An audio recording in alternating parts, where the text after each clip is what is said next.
So dito sa number 2, sa cultivating rich spiritual life, in what ways can you encourage and support others in your community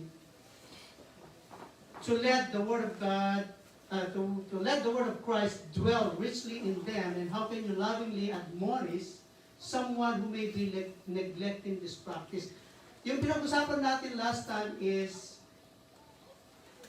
how to admonish and how to immerse ourselves in the Word of God. At marami tayo doon na pag-aralan na kung saan ay may mga nagbigay ng kanilang kuro-kuro na ito po ay kailangan natin ay, para ma-immerse tayo, ay kailangan natin ng prayer. Ano pa? Para ma-immerse tayo, kailangan natin ng magbasa ng banal na salita ng Diyos. Ano pa? So, yun yung mga example doon na kung saan, in order for us to pursue or to cultivate a rich spiritual life, ay kailangan natin ma-immerse ang ating sarili, mag-dwell sa atin ang salita ng Diyos. Dahil kung wala yun, ay talaga namang hindi talaga natin ma-appreciate ang tinatawag na spiritual richness. Kung saan ay mas fulfilling.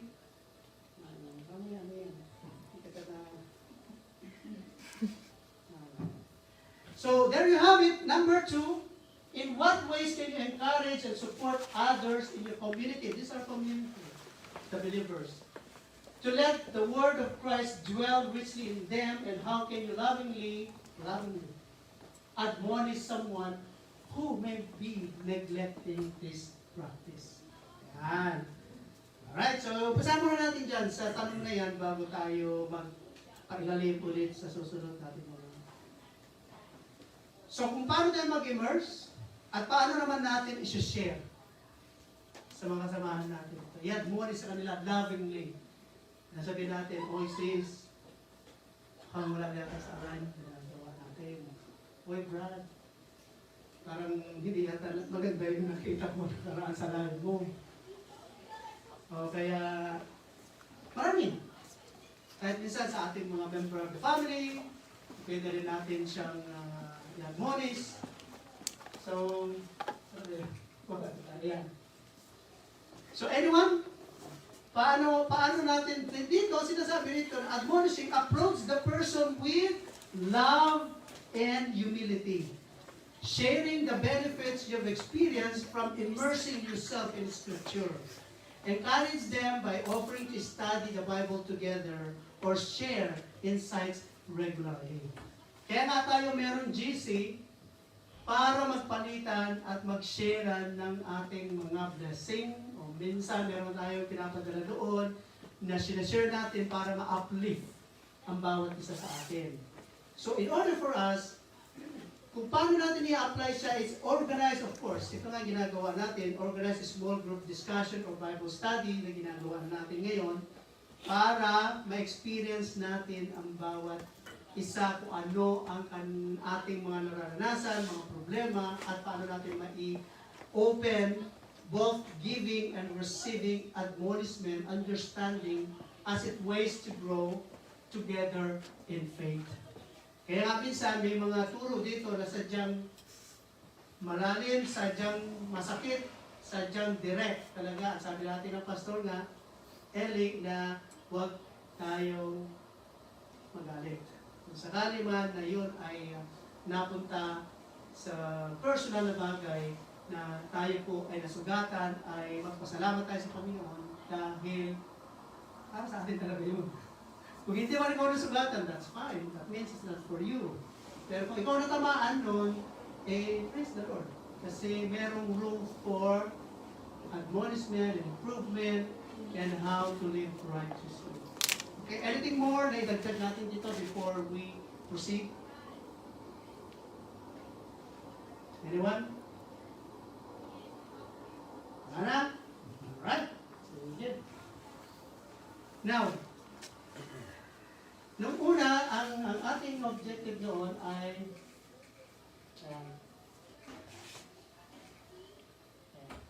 the number 1, understanding spiritual riches. Yan ang una natin pinag-aralan. Paano natin maintindihan? And then, marami tayo na pag-aralan dyan. And then number 2, pursuing spiritual riches. Marami tayo na pag-usapan dyan. And now, dito na tayo. Application na. Dito na yung makikita natin kung paano natin may apply ang tinatawag na spiritual riches. Right. Number A. Living a life of generosity. Para pala natin ma-experience, para pala po natin ma-attain yung spiritual wealth na yan, o blessing na yan, ay, ang kailangan pala natin ay living a life of generosity. Okay, sige, the floor is open. Ano ba ibig sabihin ng generosity? Wala na kasi dito si Steph generous eh. Nung muna akala ko, generous. Yung pala Jenny sa karos. Medyo naano ko doon. Aha. So, anyone, ano bang ibig sabihin ng living a life of generosity? Hindi, imot. Imot? Saan ka na imot? Anyone? Hindi na imot. Haan nga na imot. Ano pa? Bukod sa haan nga na imot, ano pa? Mapagbigay. Well, depende, ano klase mo mapagbigay yun? Mapagbigay ng ano? Kahit ano, anything. Share your blessings. Share your blessing. Ano pa? So, in order for us to attain or apply that spiritual blessing na yan, na sinasabi natin na kung saan, doon sa pinag-aralan natin, ay nakita natin ang kahalagahan hindi sa makamundong bagay, kundi sa isang pang-spiritual. Kasi natapos na natin makamundong bagay eh. Marami na tayo pag-aralan nun doon. Na talaga naman, ipinakita sa atin na hindi talaga masama ang maraming pera. Depende kung paano mo ituturing ang pera, kung ito isang iyong master. Or yun ang gagamitin mo to, share the blessing. So anything else? Ang ibig sabihin pala nito ay meron tayong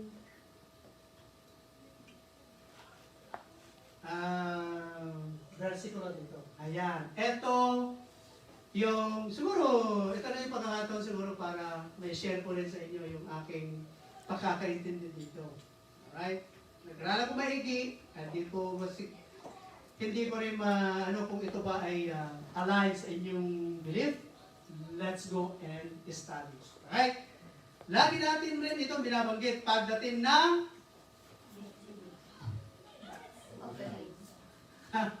lagi natin binabanggit ito. Ito yung overuse, most used, and talaga namang very popular use verse sa mga churches.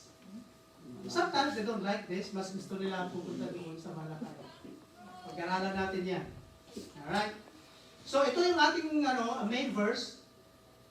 2 Corinthians, sabi nga dito na, but this I say, he which soweth sparingly shall reap also sparingly. And he which soweth bountifully shall reap also bountifully. Every man according as he purposeth in his heart. Yan yung mga keywords.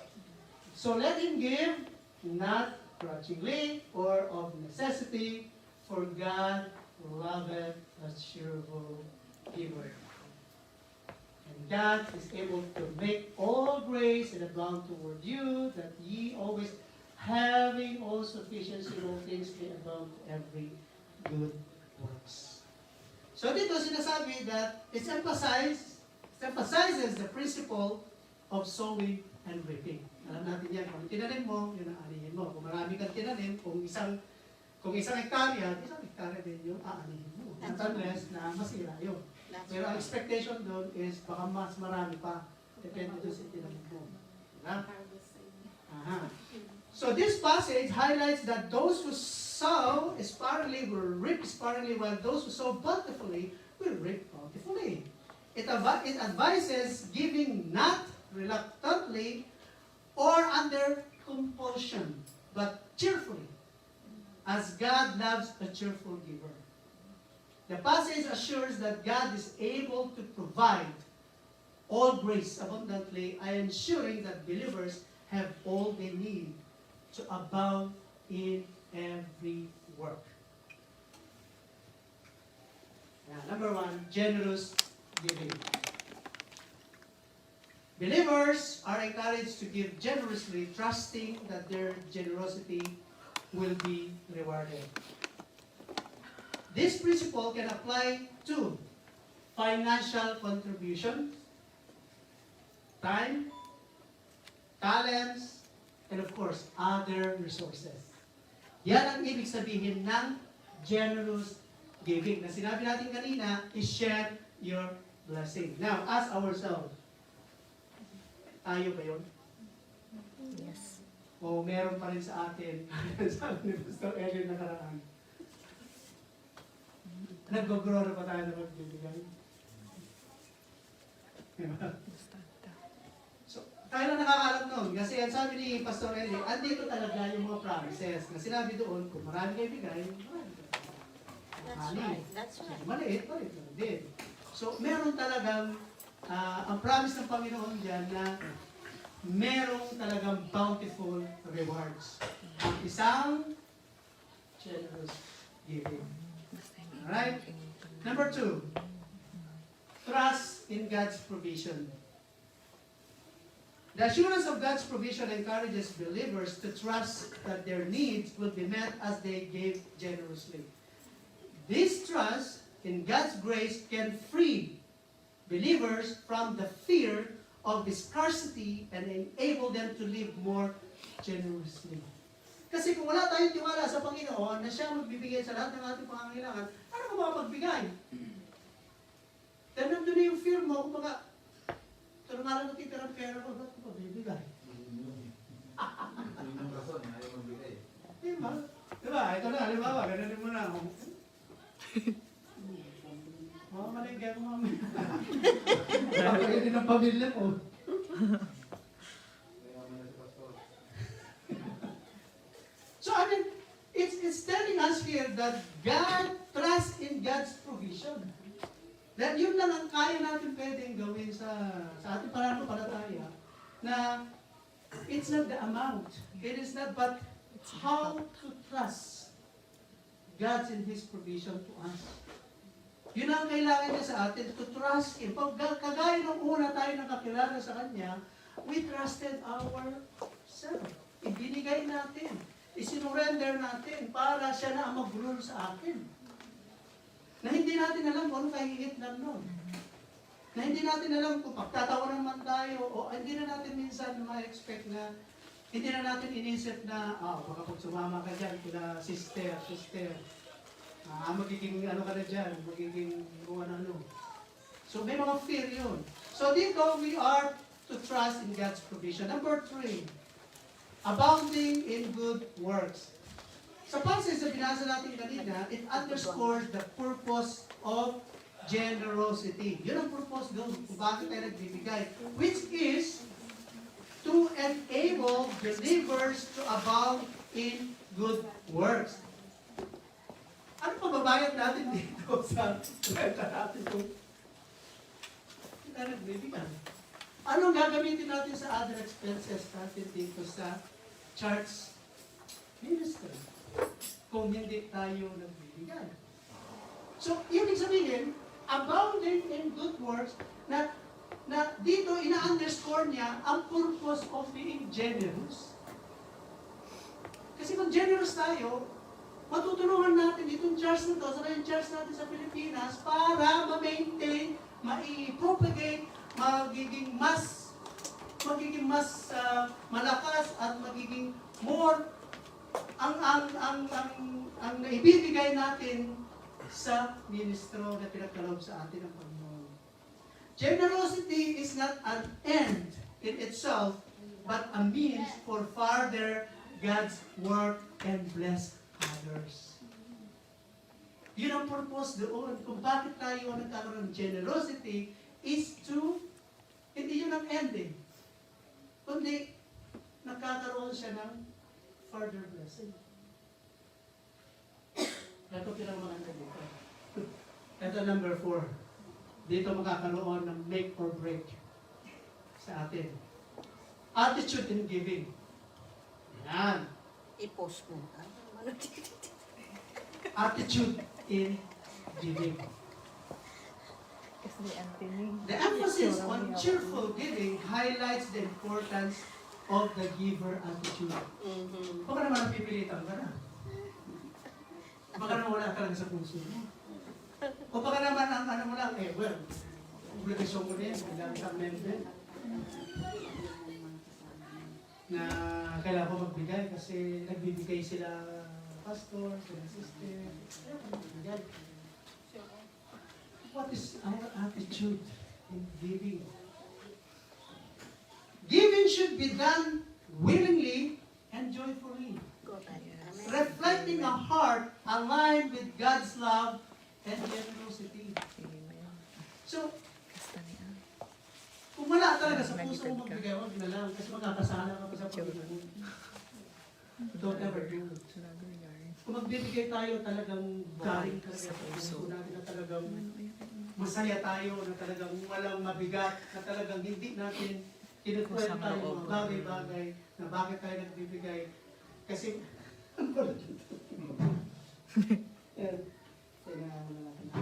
so, dito makikita natin na meron tayong 4, pero bibigyan ko pa ng more emphasis itong attitude in giving. Alright?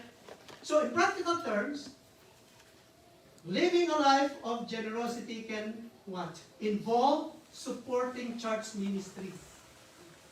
Siguro meron pa tayong mga ibang cause na binibigyan ng pera. Siguro ako, nagbibigay din ako sa mga iba't ibang mga nagsusulit sa akin.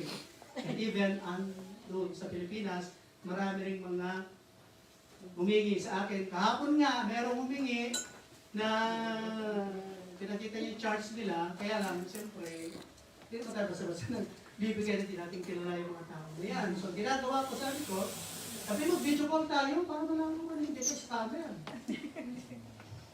Ako, kailangan ko magbigay. Eh kung sabi niya, marami siyang mga excuses. So dito, makikita natin, in practical terms, living a life of generosity can involve supporting church ministries, helping those in need, volunteering, and using one's skills and talent for the benefits of others. Kaya tayo meron di ba? Kanya-kanyang talent dito.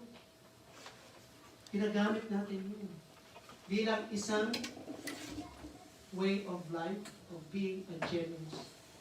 By doing so, believers can experience the joy of giving and witness the impact of their generosity in their communities and beyond. So natutuwa tayo na kapag meron dito nagre-report ng nakaraan sa pastor, then yung mga kailangan doon, yung mga accomplishment. So natutuwa tayo kasi nga nakikita natin na ang gawa ng Panginoon doon ay talaga namang dahil yung ating pastor doon ay nandun ang kanyang puso sa pagpaninig niya. Alright, so now let's continue with the attitude in giving. Let me take this opportunity para ma-explain ng medyo maigi itong malakay siya. Alright? Verse 10. Sabi niya dyan, bring ye all the tithes into the storehouse that there may be meat in thine house. And nilagyan ito ng red para ma-emphasize natin. And prove me now herewith, say the Lord of hosts, if I will not open you the windows of heaven and pour you out a blessing that there shall not be room enough to receive. Marami at kalimitan ito yung ating ginagamit pagdating sa pagbibigay. Alright? So sabi dito, ano bang context and meaning nito para maintindihan natin? na hindi lang natin basta-basta ito kinukot dahil nga sa pagbibigay kasi kung i-compare natin kanina yung una sa dito, parang meron siyang conflict. Diba? So ano ba ang context, ang historical context nito?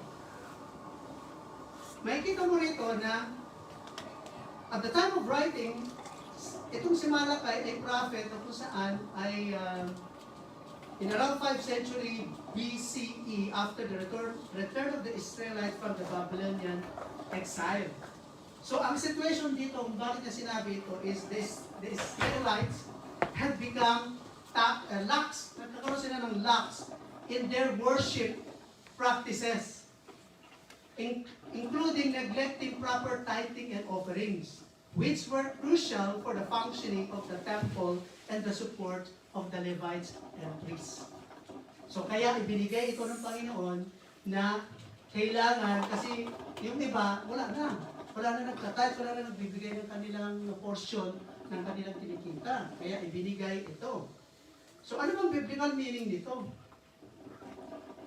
Ang sinasabi dyan na prove me or test me, this phrase is a unique. Why? Because generally, testing God is forbidden. Saan natin makita yun? Kasi lagi natin sinasabi kasi, test me.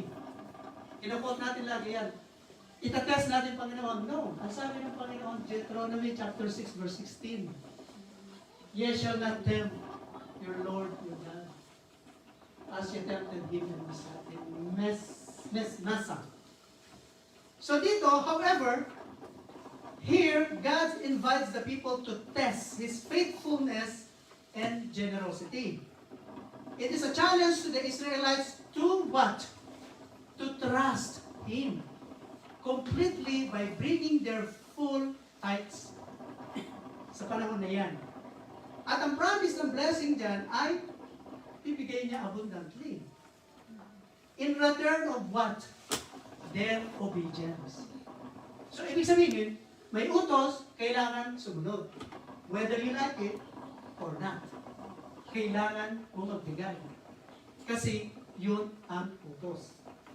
So, makikita natin kanina, yung una natin pinag-aralan, ang turo doon ay joyful.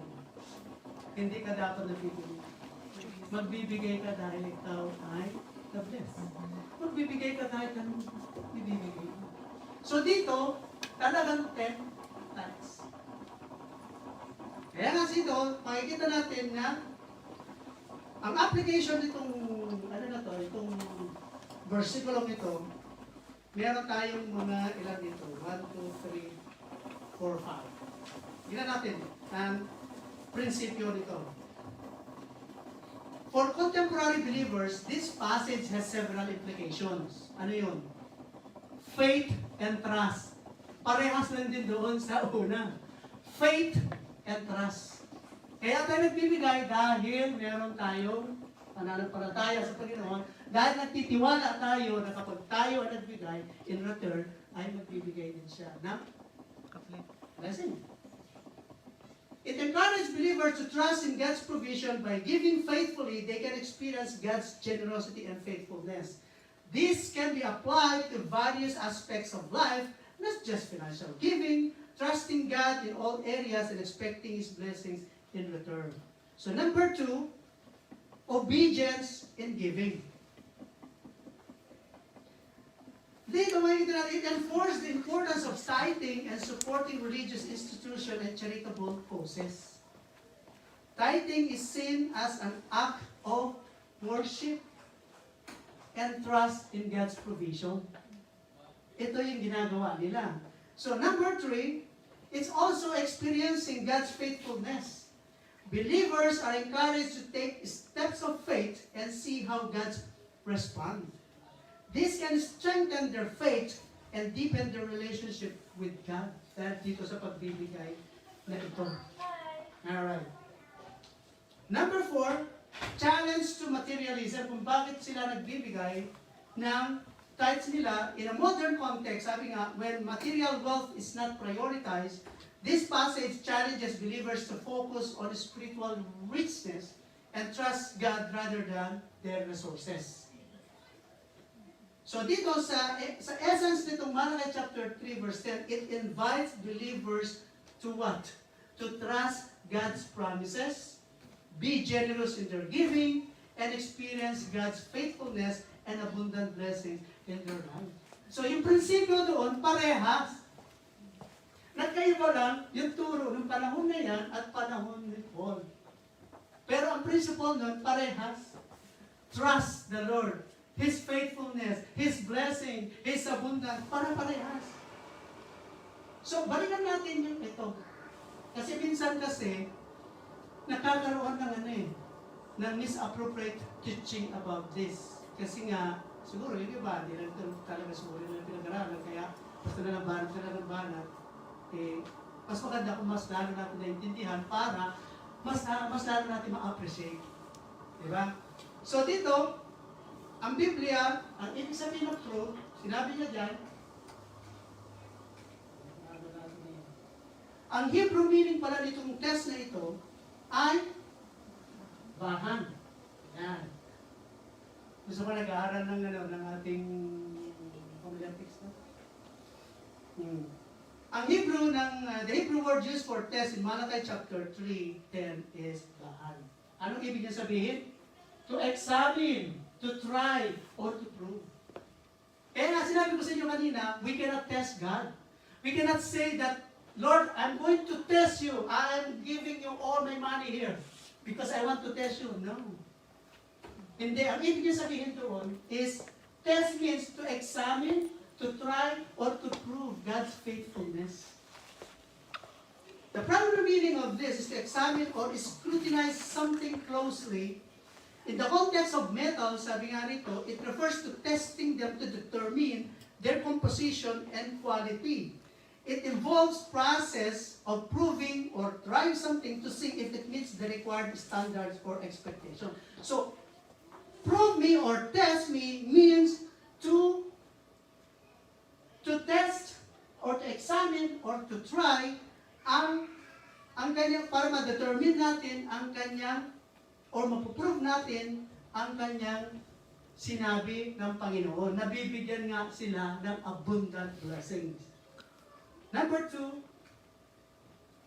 to prove or demonstrate. Ang ibig sabihin ng bahan na yan, ng test na yan, to prove or demonstrate.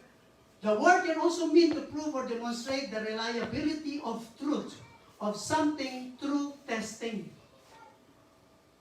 Hindi yun, the word mismo na testing, na tinetest natin siya, dahil hindi, kundi, we are to act and we are to prove and demonstrate the reliability ng sinasabi ng Panginoon na bibigyan niya nga tayo ng abundant blessing.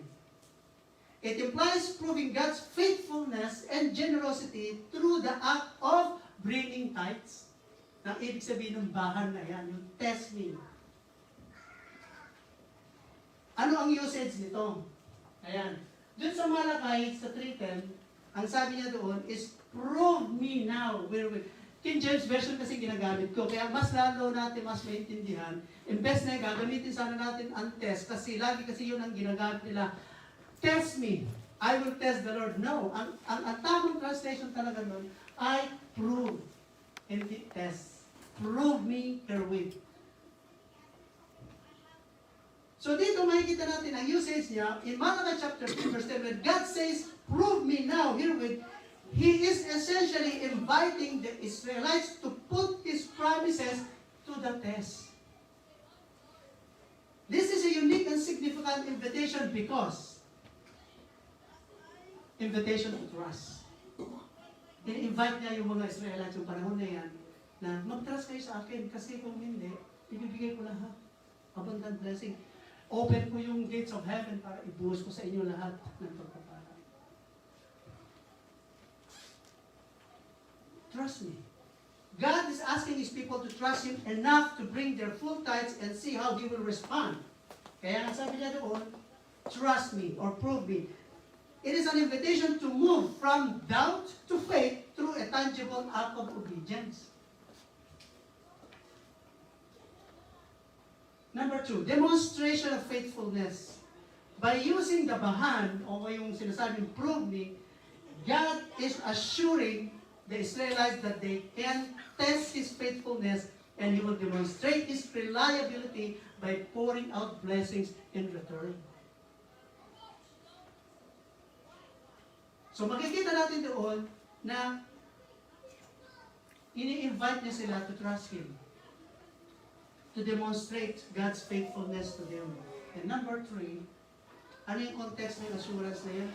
This word, in this context, provides a strong assurance that God's promises are reliable and can withstand scrutiny.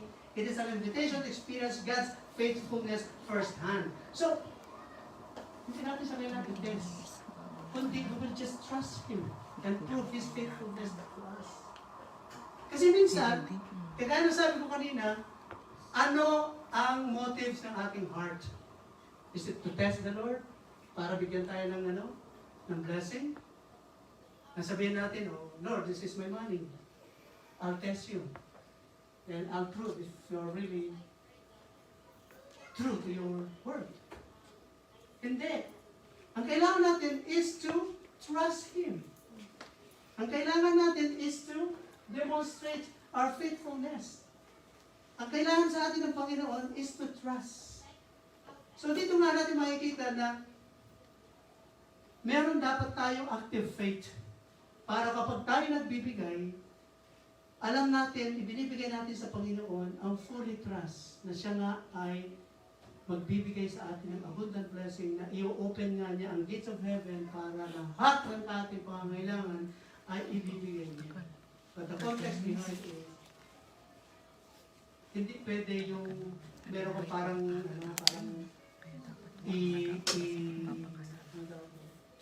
exchange. Na Lord, this is in exchange tayo. Sige, ito sa akin, I will prove you. No. The motives of our hearts. Nakagaya ng tinuro ni Paul doon sa 2 Corinthians, na dapat pag nagbibigay tayo, ay dapat maluwag sa ako. Na binibigay natin yun dahil we trust the Lord na in return, ibibigay niya abundant blessing. Kaya nga napakaganda na mas maganda nating gamitin yung 2 Corinthians na yun para mas malaman pa natin, mas ma-appreciate pa natin na ang pagbibigay pala ay hindi talaga labag sa ibang tao. Now, kung naniniwala ka sa tithes, na 10%, well, it's fine. I have no problem with that. Yes, that's right. Kung yun ang practice natin, go ahead. Do it. I'm not teaching here na mali yun. No. I'm not teaching here na yun ay maling principle, maling practice. But what I'm teaching here is that we will give because we trust the Lord. We will give because we know that He is faithful. We give to the Lord because we know He is reliable. Na kapag siya nagsabi na i-open niya yung gates of heaven, gagawin niya. Not just because we exchange of something. No. We give to Him because we know na kaya niyang imit lahat ng ating pangangailangan. Dahil sinabi niya sa 2 Corinthians. Pero kung nawala na yung love mo na dahil nagiging isa na lang itong parang routinary na lang siya, well, examine yourself. Baka wala na yung joy na yun. Baka na lang, kailangan kasi. Kailangan ko magbigay. So, makikita natin ngayon ang difference ng dalawang teaching na yan, na we're not going to test the Lord. We're going to trust Him. Dahil alam natin na ang kanyang pangako ay reliable.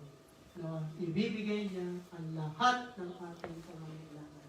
Hindi dahil napilitan tayo, kundi dahil nandoon yung joy natin.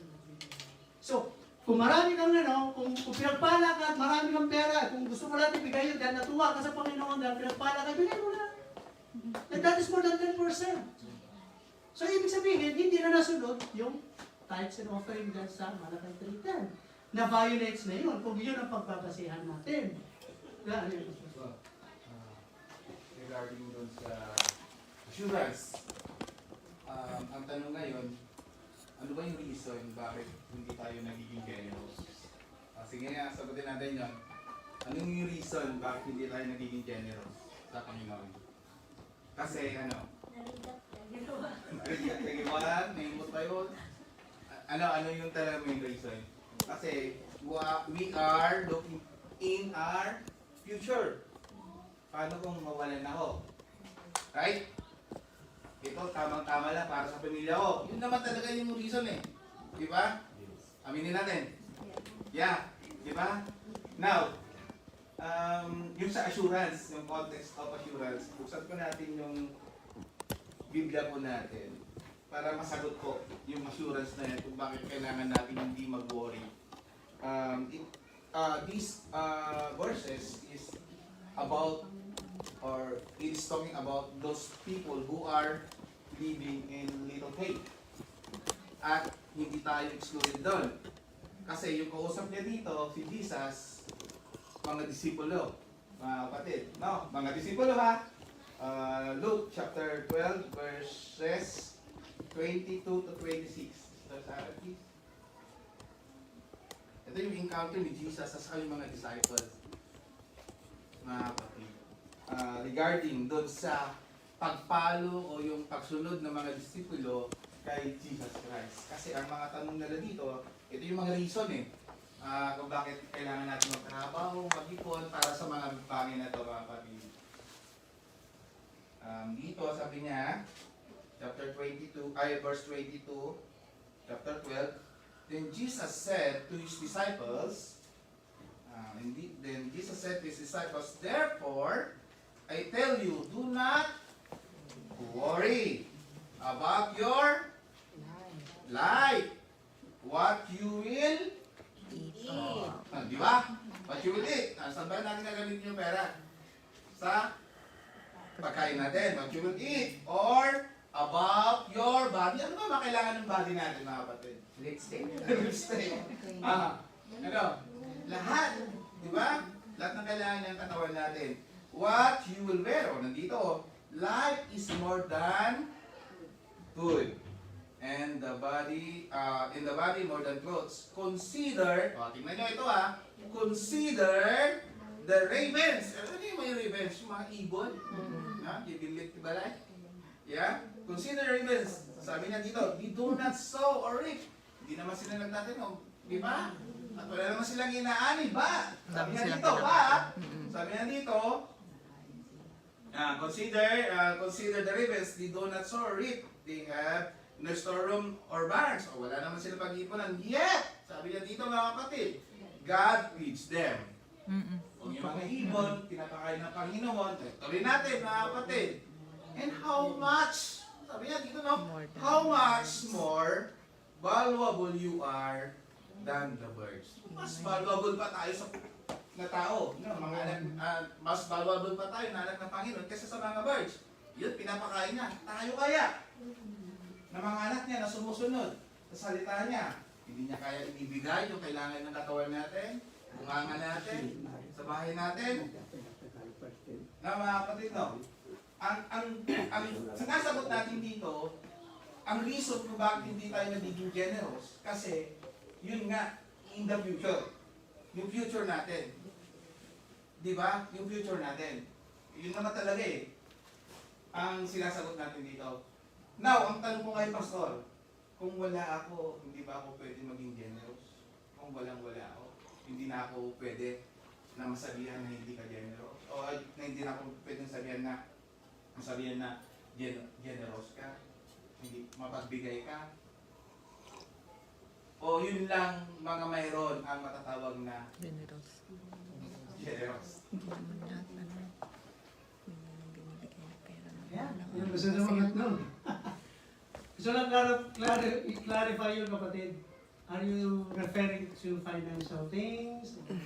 Or lahat? Doon sa sinasabi ko na Sabi mo na ako ba yung maging generous kung wala ako? Kasi yung time pwede natin ibigay eh.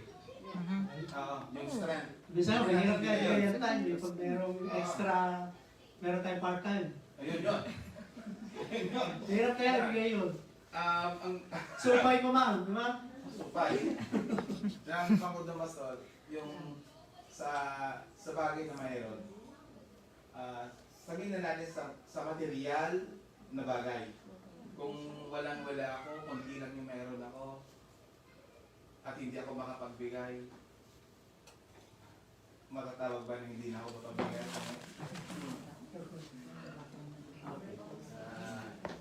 Tanong, yun lang bang may tira? Ano ang kapagbibigay ng generosity? Okay, sana natin yung ano. Resibo muna tayo.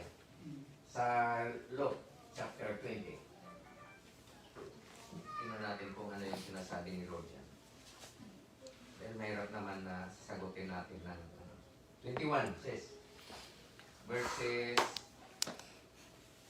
1 to 4. Dito natin makikita kung sino ang totoong dineros. Yan.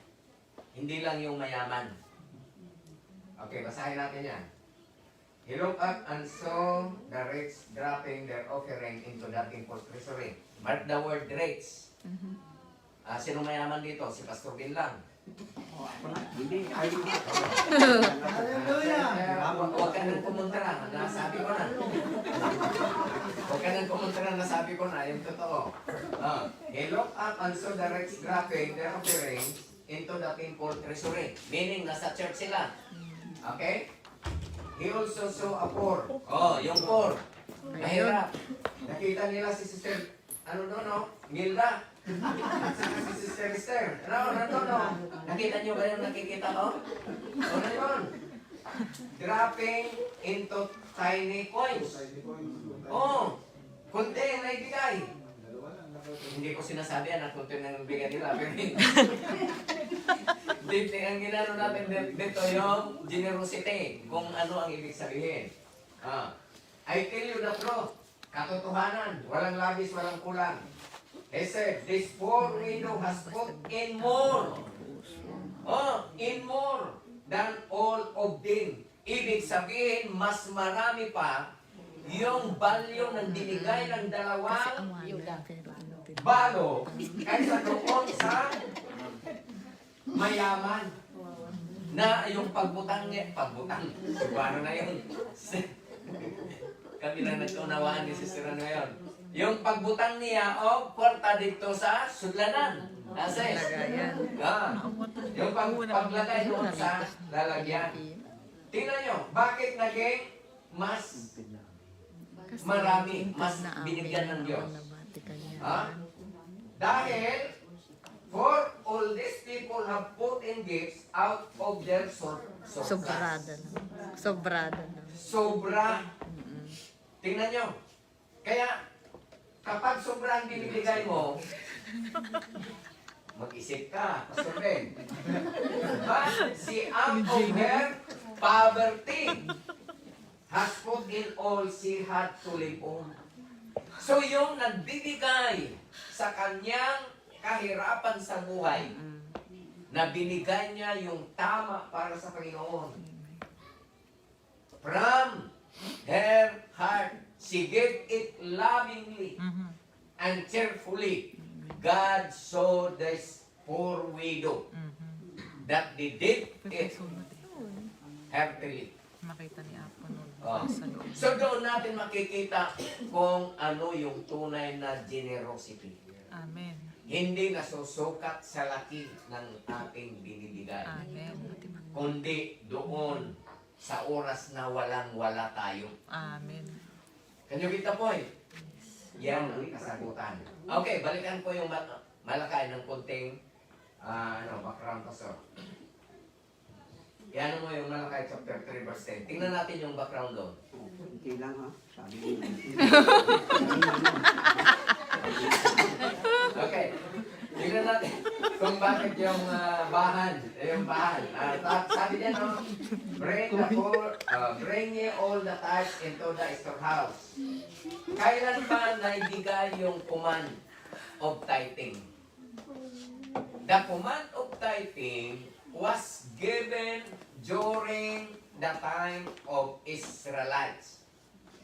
after na na-divide yung lupain ng Israelitas, di ba may 10 tribes?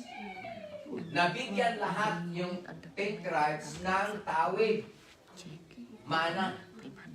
Ang hindi nabigyan ay yung Levita.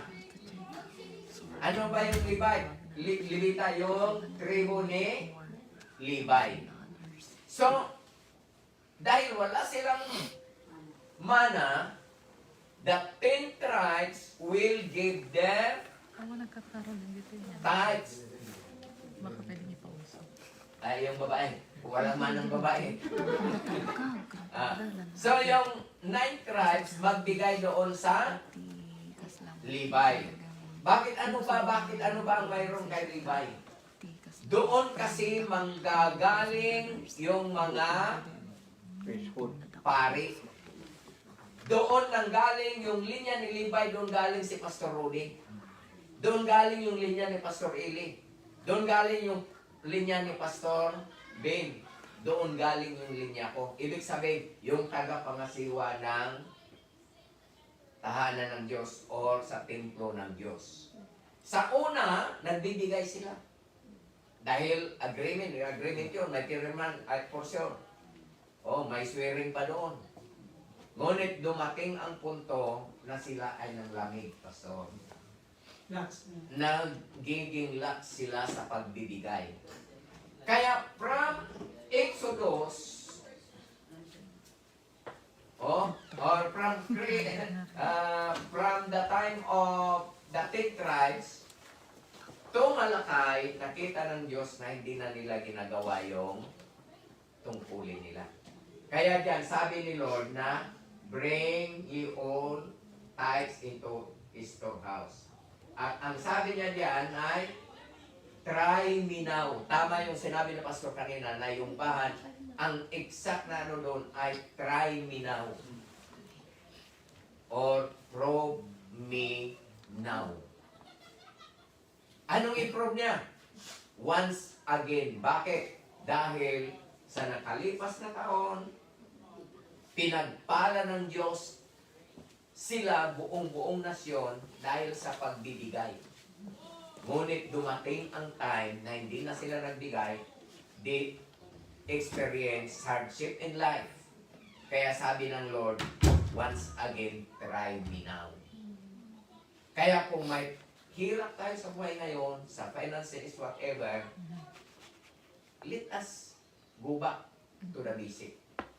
Give what is due to God and give what is due to Caesar or the government.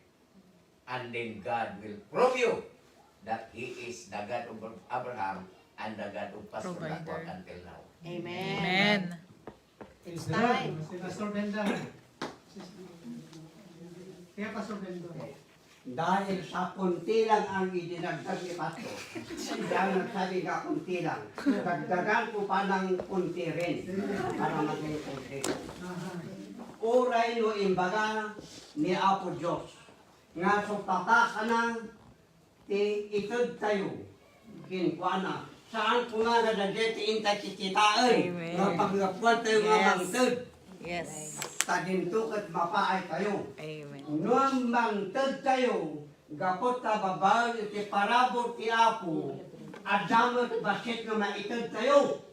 Takinapurno na, in reality, uray kas ano ti ayat tayo mangtod, no awanan tayo, awan ti maitod tayo.